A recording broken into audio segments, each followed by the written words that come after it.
പെരിന്തൽമണ്ണയിൽ വിസ തട്ടിപ്പ് 1.5 കോടിയോളം രൂപ തട്ടിയതായി പരാതി.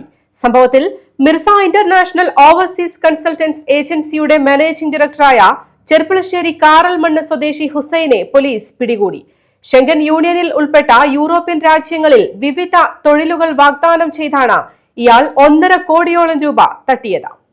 പെരിന്തൽമണ്ണ ഊട്ടി റോഡ് വലിയങ്ങാടിയിൽ രജിസ്ട്രേഷനില്ലാതെ നിയമവിരുദ്ധമായി പ്രവർത്തിച്ചിരുന്ന മിർസ ഇന്റർനാഷണൽ ഓവർസീസ് കൺസൾട്ടൻസ് ഏജൻസിയുടെ പേരിൽ നിരവധി ആളുകളിൽ നിന്നും വിസ വാഗ്ദാനം ചെയ്ത 1.5 കോടി രൂപ തട്ടിയെടുത്ത കേസിൽ മാനേജിംഗ് ഡയറക്ടറായ ചെർപ്പുളശ്ശേരി കാറൽമണ്ണ് സ്വദേശി ഹുസൈനെയാണ് പെരിന്തൽമണ്ണ പോലീസ് അറസ്റ്റ് ചെയ്തത്.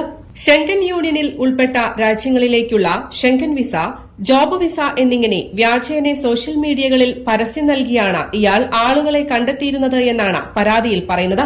ഷെങ്കൻ യൂണിയനിൽ ഉൾപ്പെട്ട യൂറോപ്യൻ രാജ്യങ്ങളിൽ വിവിധ തൊഴിലുകൾ വാഗ്ദാനം ചെയ്ത നിരവധി പേരുടെ വിശ്വാസം പിടിച്ചുപറ്റി 1.5 കോടിയോളം രൂപ ബാങ്ക് അക്കൌണ്ട് ട്രാൻസാക്ഷൻ മുഖേനയും ജിപേ തുടങ്ങിയ ഓൺലൈൻ ട്രാൻസാക്ഷൻ മുഖേനയും മിർസ ഇന്റർനാഷണൽ ഓവർസീസ് കൺസൾട്ടൻസ് എന്ന ട്രാവൽ ഏജൻസിയുടെ പെരിന്തൽമണ്ണയിലുള്ള സ്വകാര്യ ബാങ്ക് അക്കൌണ്ടിലേക്ക് പണം അയപ്പിക്കുകയായിരുന്നുവെന്നും പ്രതിയായ ഹുസൈൻ തുക സ്വന്തം പേരിൽ സ്ഥലം വാങ്ങുന്നതിനും മറ്റു ആവശ്യങ്ങൾക്കുമായി വിനിയോഗിച്ചു എന്നും പണം നൽകിയ ആളുകൾക്ക് വിസ നൽകാതെ കബളിപ്പിക്കുകയും വാങ്ങിയ പണം തിരികെ നൽകാതെയും വഞ്ചന ചെയ്തതായും പെരിന്തൽമണ്ണ പോലീസിൽ നൽകിയ പരാതിയിൽ പറയുന്നു. കഴിഞ്ഞ ദിവസം പെരിന്തൽമണ്ണ പോലീസ് അറസ്റ്റ് ചെയ്ത പ്രതിയെ പെരിന്തൽമണ്ണ കോടതിയിൽ ഹാജരാക്കി. News desk Valluvanad news.